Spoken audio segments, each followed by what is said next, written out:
Hello, it's Jay with another No Ums, No Ah video. This is No Ums, No Ah number 26, my weekly check-in to see how I'm progressing on working on my vocal presentation, which has sort of morphed into kind of a two sides of more practical vocal expression videos and also anxiety videos, social media anxiety, or just anxiety in general, sort of negative processing, just my general mental gestalt, I guess, as it was, recognizing that that is as significant a part of improving as a speaker as the actual kind of technical craft of it is is as well. So how's my week gone? Continuing with my vocal exercises, I have decided to split things up so that half the week it is working on half the days it is working on kind of facial facial working out, just all the kind of very much stuff about the face, a little bit of consonants, that sort of thing, and then on the other half I'm doing tongue twisters. Um, and doing the tongue twisters, also doing some of the kind of more the Linklater tree, the body stuff. That seems to kind of split things up, make it a little bit more efficient for myself. Now, so yeah, I'm doing that. I am continuing as I've been doing. Actually, predates my working on limbering up my instrument as it was, and being focusing on not inserting ums and ahs and filler words into my speech as I'm talking to the camera. That predates all that is I've been reading out stuff out loud, and the project that I've embarked on for the next little while until it's done. Basically, I just start it and then I read it until it's done. In this case is Nathaniel Hawthorne's The Scarlet Letter, which I'm really enjoying. Which is he's got a rather semi baroque sentence structure where the sentences can go on, and there's a bit of a higher diction.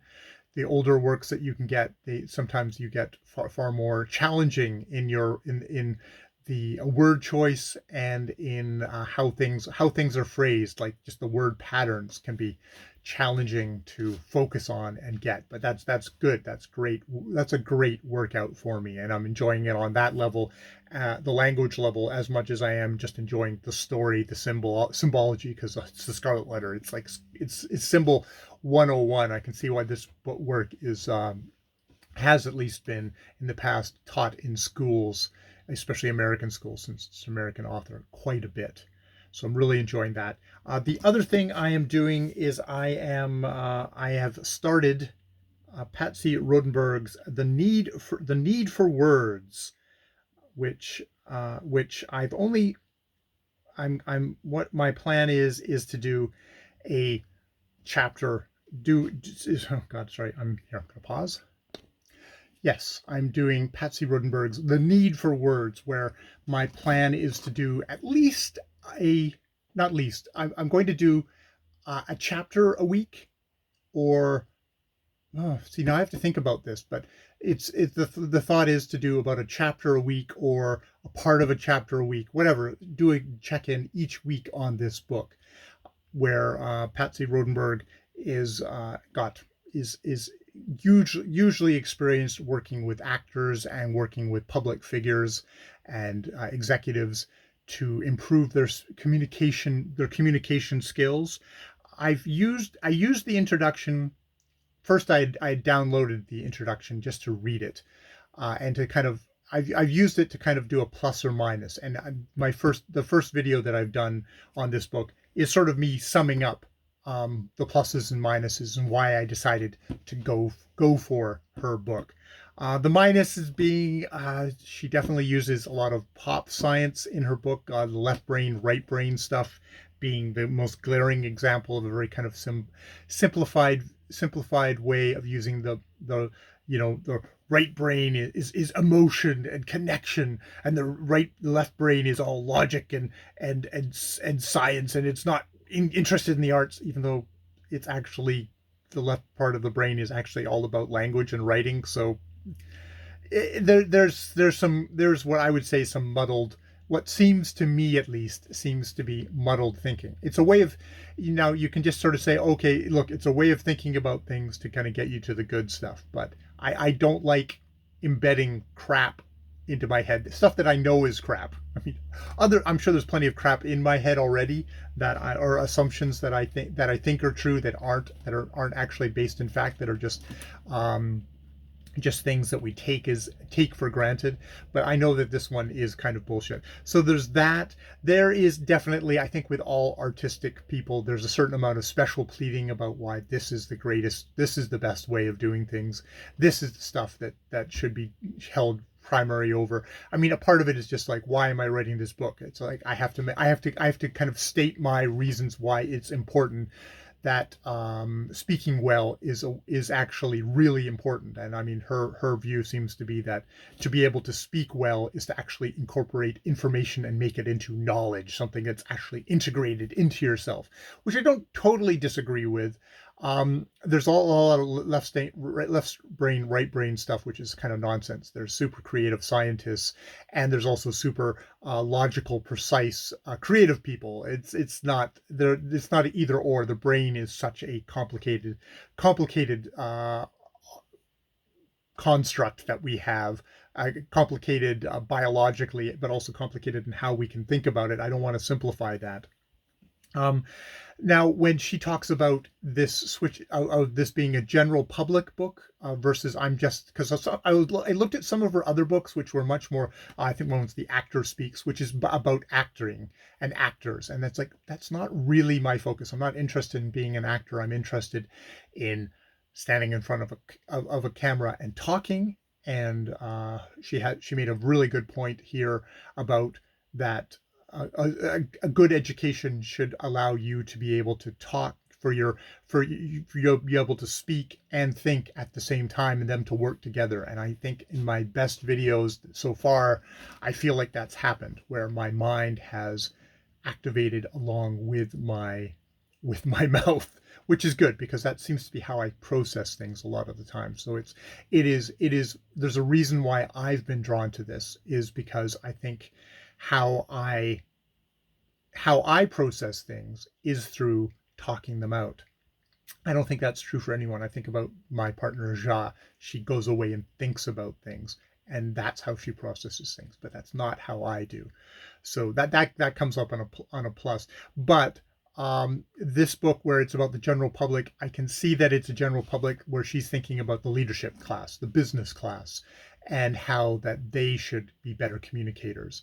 And it's a lot about how, I can bring this to your corporation and sell it to your corporation to humanize the language of a corporation, which as someone who is more on a left leaning bent, it's like, yeah, you're basically offering your services to put a coat of paint, a pretty paint, on what is the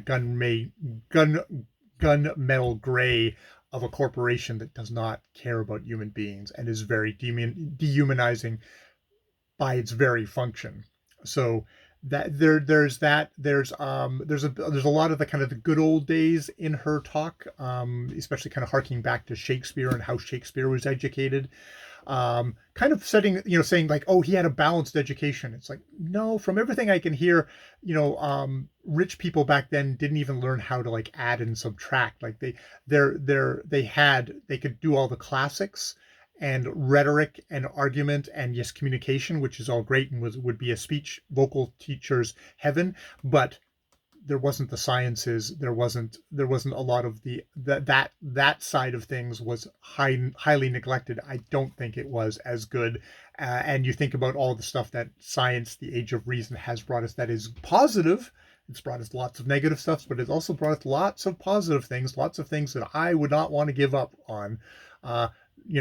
A washing machine and a dryer, or our cell phones just went down. All that stuff, that doesn't come from learning rhetoric. That comes from the scientific method, stuff like that. So I'm not the good old days. There's a certain kind of good old days conservatism that's going on here, which I don't buy into. But I do think that there is plenty of stuff that there is some of that stuff that obviously, someone like Shakespeare, you can learn a lot from Shakespeare. You're maybe not going to learn how to how antibiotics work or the scientific method, but you're going to learn a lot. She talks about how the proper application of power, which is, it's like, oh, you're selling this to the people who are going to apply power, like the kings and queens and lords and ladies of Shakespeare's time. It's like, it's kind of not anti-democratic, but it's like you don't see her. It doesn't seem to be a thing where she's advocating that this education is realistic at all for it to come to the masses. It's only going to come to those who can afford it. That it's an expensive thing. That's who's going to that's whose children are going to get this education, which is like, not really my thing. But I can live with all this because a she has enormous experience of being a vocal coach, working at the very highest level with great actors, with great speakers. So in that sense, I think that that's someone that's worth listening to on that sense. Just her passion for doing this kind of work. She seems, and the writing in this section it's quite clear.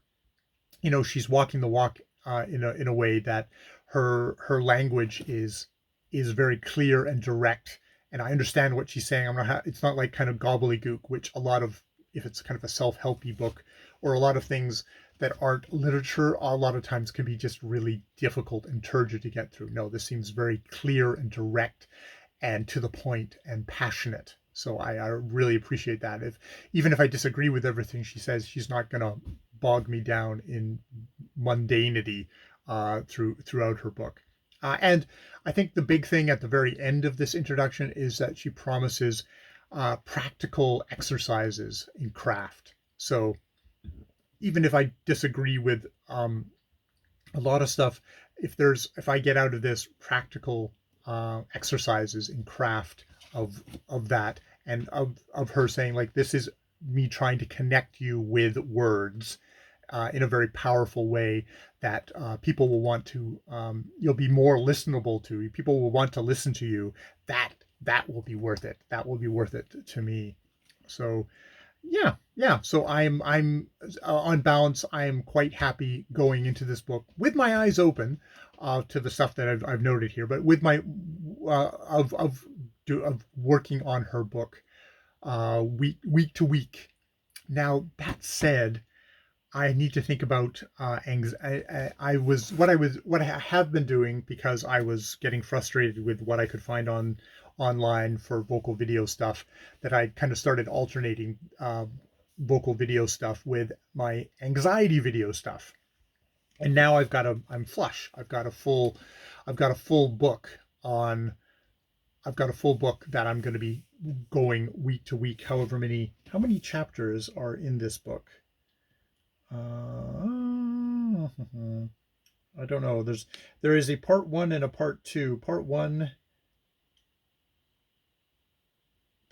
has 3 bits, and part 2 has another 3 bits. So it's six altogether. So that would be 6 weeks if it works out to 1 chapter a week. It might not. It might be half a chapter. I have not actually gone on and looked at chapter 1 to see how meaty it is. I might be pausing.